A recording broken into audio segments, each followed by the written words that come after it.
Okey, Assalamualaikum warahmatullahi wabarakatuh dan selamat sejahtera. Apa khabar semua? Saya harap semua yang mendengar perkongsian saya pada hari ini sihat-sihat sejahtera dan dipermudahkan segala urusan untuk menghadapi peperiksaan SPM 2020 iaitu yang akan diadakan pada tahun 2021. Istimewa bagi kamu semua. Baik, pada hari ini saya ingin kongsikan berkaitan dengan kata kunci bagi jawapan novel. Kadang-kadang kita keliru apakah kehendak soalan dan keliru bagaimana untuk meletakkan jawapan yang tepat. Baik, pertama saya ingin kongsikan satu peristiwa yang untuk kamu ingat, kamu faham dan hafal. Yang pertama, peristiwanya ialah contohnya Dahlia berani terjun ke sungai di hadapan rumahnya untuk menyelamatkan Said yang lemas di situ. Namun gagal diselamatkan kerana arus sungai terlalu deras. Baik, yang saya baca sebentar tadi ini adalah peristiwa yang berkaitan dengan novel Songket Berbenang Emas 3/5, di mana Dahlia berani terjun ke sungai di hadapan rumahnya untuk menyelamatkan seorang budak lelaki iaitu bernama Said yang lemas di situ. Namun apakah daya? Gagal untuk diselamatkan kerana arus sungai terlalu deras. Baik, di sini saya faham bahawa soalan tidak semestinya merujuk terus kepada nilai pengajaran, tetapi soalan akan minta peristiwa yang berkaitan dengan nilai apa, pengajarannya yang mana. Okey, watak, watak, kemudian persoalan, latar terbagi kepada 3. Peristiwanya itu perasaan, plot dan masalah. Baik, untuk soalan yang berkaitan dengan nilai, yang paling penting mesti ada nilai apa? Nilai-nilai murni yang mana? Yang berkaitan dengan peristiwa di atas. Okey. Nilai ke-an. Maksudnya kita akan tambah. Kalau kita nak kata tabah, kita tambah nilai ketabahan. Baik. Kalau peristiwa di atas ni merujuk kepada nilai keberanian. Nilai kita nak jawab macam mana? Nilai keberanian menyelamatkan nyawa orang lain. Kemudian diikuti dengan contoh yang di atas. Itulah susunannya. Jika soalan bertanya tentang pengajaran, okey, kata kunci yang mesti ada ialah kita mestilah, kita haruslah, kita janganlah. Baik, merujuk kepada peristiwa di atas, kita boleh letakkan, kita boleh jawabkan, kita mestilah berani menyelamatkan nyawa orang lain. Okey, yang penting sekali kalau pengajaran mesti ada kita mestilah, kita mestilah, jangan lupa. Okey, ni kalau pengajaran, kamu kena ingat ni. Okey, kalau pengajaran mesti kita mestilah. Okey, kadang-kadang yang saya tanda kepala jawapan ni salah. Dia terus tulis berani menyelamatkan orang lain. Kemudian peristiwa betul, namun begitu dikira salah. Okey, dikira salah.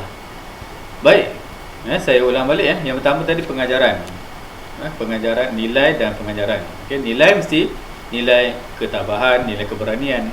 Tambah sikit penyataan. Kalau pengajaran kita mestilah, kita haruslah, kita janganlah, kita wajarlah. Contoh. Okey, kemudian yang ketiga, watak dan perwatakan. Okey, bila watak, kita cakap tentang seseorang. Okey, berkaitan dengan peristiwa di atas, kita akan menyatakan bahawa seorang yang berani. Namun kamu kena ingat, jangan tulis nama orang di sini. Tulis saja seorang yang. Seorang yang nyatakan secara umum terlebih dahulu. Kemudian barulah kita masuk watak. Seorang yang berani menyelamatkan nyawa orang lain. Yang ujungnya sama, yang depan saja sedikit berbeza. Di sinilah kamu akan diuji. Okey, peristiwa-peristiwa sama, mana-mana jenis soalan pun contohnya mesti boleh digunakan yang sama, tak ada masalah. Yang G berkaitan dengan apa kehendak soalan, apa kata kunci, apa nilai-nilai murni yang ditanya kat situ. Okey, kalau perwatakan seorang yang berani, memanglah kalau kita tengok kawan-kawan kita kan, kalau kita nak tahu tentang kawan-kawan kita, kita nak tahu apa watak Cikgu Nazmi contoh. Mestilah kita akan cakap seorang yang baiklah, seorang yang baik hati terhadap anak-anak murid, kan? Seorang yang rajin datang ke sekolah, seorang yang tabah dalam mengarungi segala cabaran. Macam tu. Yes, mesti ada seorang yang. Saya ulang, mesti ada seorang yang. Macam kamu yang sedang tengok video ni. Saya boleh katakan kamu ni seorang yang berani, seorang yang rajin, seorang yang baik hati. Baik hati tengok video saya. Macam tu. Baik, kemudian berkaitan dengan persoalan. Persoalan, yang ni ramai yang silap. Silap. Kadang-kadang pelajar ingat persoalan ni ada tanda soal. Tidak, persoalan ni bermaksud apa pokok ceritanya, tentang apa persoalan, orang akan tanya tentang apa. Okey, dan jangan lupa kalau untuk jawapan untuk persoalan, kamu nyatakan jawapan seperti ini. Persoalan tentang apa? Tentang keberanian. Keberanian apa? Menyelamatkan nyawa orang lain. Tambah sikit dia punya pernyataan penerangan. Kalau tabah seorang, persoalan tentang ketabahan dalam mengharungi cabaran dalam kehidupan, boleh kan? Kalau nak tentang kasih sayang, persoalan tentang kasih sayang terhadap ahli keluarga, tak ada masalah. Mesti ada persoalan tentang contoh peristiwa, ambil balik yang di atas, sama sahaja. Okey, kemudian kita pergi kepada latar. Okey, latar ni terbahagi kepada 3. Okey, latar masa, latar tempat, latar masyarakat. Baik, berkaitan dengan masa, mudah saja. Kamu nyatakan saja latar masanya adalah pada waktu bila? Waktu petang, malam, siang, hari Ahad dan tarikh yang kamu ingat. Dan seperti biasa, habis saja kamu nyatakan latar masa, terus kepada contoh peristiwa, ambil semula. Okey? Tak ada masalah. Boleh.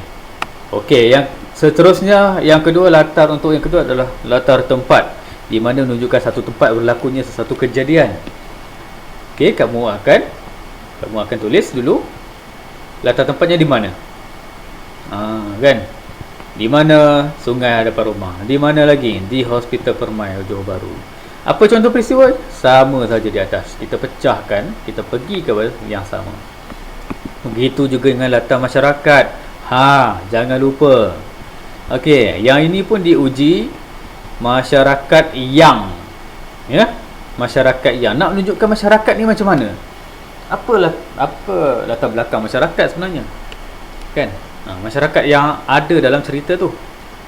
Okey, so kita ambil latar masyarakat yang berani, masyarakat